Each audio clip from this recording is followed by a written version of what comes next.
Now to campaign 2018, and early voting already underway all over the place. We can tell you who's voted so far and why it does not point to a big surge for Democrats. KPIX5 political reporter Melissa Kane is here with those numbers. Melissa? Yeah, that's right, Ken, Liz. So, last year we saw the president's inauguration and then the women's marches, and there are scores of first-time candidates running for office.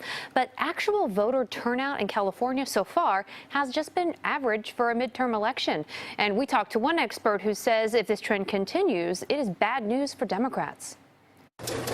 Election day is around the corner, and Californians have already been voting for 3 weeks. What we're seeing in the early returns, though, is that the early returns are largely coming from those older, whiter homeowners, more Republicans, and young voters are not returning their ballots at the same rate. Paul Mitchell is the vice president of Political Data Inc., and for years his firm has tracked absentee ballots. And it is common for older, more conservative voters to send in their ballots early.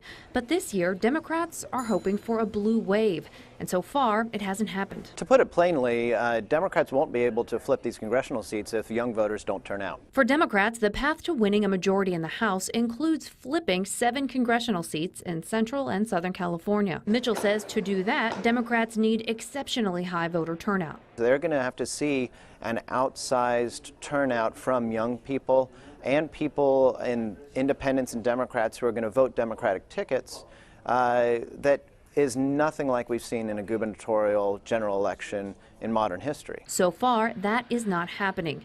Among 18 to 34-year-olds who vote by mail in those districts, an average of 6% have voted.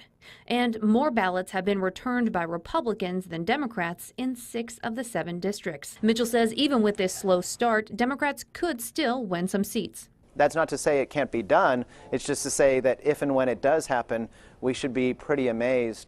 Now, right now, California has historically high voter registration, nearly 20 million people.